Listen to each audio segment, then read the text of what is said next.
Yo, what's up mga boss, mga bay? Here we go again. Kumusta? Sana all goods lang kayo dyan mga boss, mga bay? Unit for today, Yamaha Inmax, brand new today mga boss, mga bay. At saka YouTube client nga pala natin si Bossing, ano. Salamat sa suporta Bossing, at salamat sa panunood mo sa YouTube channel natin, ano. At ako nang bahala sa Inmax mo Bossing, susulitin natin itong araw na ito. At so nandito na tayo sa pagdidigrime natin mga boss. Ang gagawin natin dito mga boss, tanggalin natin yung mga oily. Pagkasa kasi maraming oil mga boss para kakapit talaga yung ceramic coating natin mga boss. Nung pintura naman mga boss, puputokin natin ng mas itodo pa. So na-check ko ng maayos to, wala nga palang mga diferensya yung pintura ni Bossing kasi brand new nga to mga boss, mga bay. At nung nag-PM si Bossing sa akin, talagang bagong bili niya yon.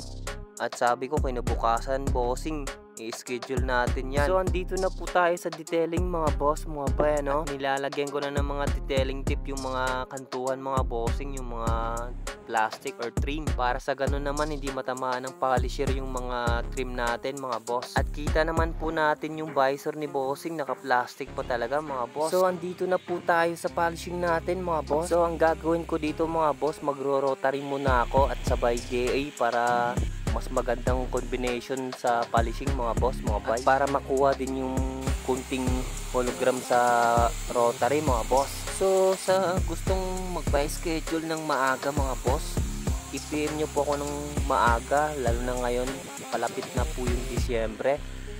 Mas maraming magpapa-schedule natin, ano. Mas magandang mag-PM po kayo ng mas maaga pa sa Disyembre mga boss. At para po ma-schedule ko po kayo ng maayos. At hanggang 3 years pa rin tayo mga boss sa ceramic coating natin, ano. So kinat ko lang yung video mga boss, mga bay, para hindi masyadong mahaba yung video natin sa pag-polishing, ano. At dito na tayo sa pag-preparation natin sa ceramic coating mga boss. Dapat wala yung alikabok at mga compound mga boss. Dapat natanggal natin ng maayos yan para kakapit yung ceramic coating talaga mga boss, mga bay. So again mga boss, mga bay, pwede po tayong mag-comment sa video natin for today. At pwede po natin ilagay sa comment section natin mga boss kung taga saan po kayo, para alam po namin kung saan naabot yung mga video natin mga boss, mga bay. At maraming salamat po sa inyo lahat mga boss, mga bay. So yung pag-a-apply ng ceramic coating mga boss, lahat po yan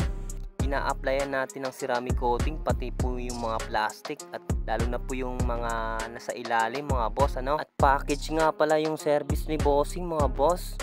Kasama po yung helmet niya sa 3 layers natin sa ceramic coating. At sana po matapos nyo po yung video na to mga boss, mga bay, kasi po yung finish ng ceramic coating natin nasa huling video po natin mga boss. At yung mga pinapakita ko mga boss, yun po yung mga pulidong trabaho natin, ano. At lalo na po sa pagdidetail natin mga boss, at sa pag-a-apply po ng ceramic coating natin mga boss, mga bay. So andito na po tayo sa mga plastic mga boss. At kita naman po sa camera mga boss, nagsishine na yung matte niya, kasi yung sa gilid nito mga boss, matte po kasi yan At dito na po yung visor ni Bossing mga boss, at kasama po yan sa ceramic coating po natin. At habang nag-a-apply ako mga boss, mga bay, lalo na po sa pagdidetail natin dito, si Bossing naman po nagtatanong po para sa lahat ng mga nilalagay natin mga boss, lalo na po sa mga maintenance, ano. At nandito na po yung helmet ni Bossing.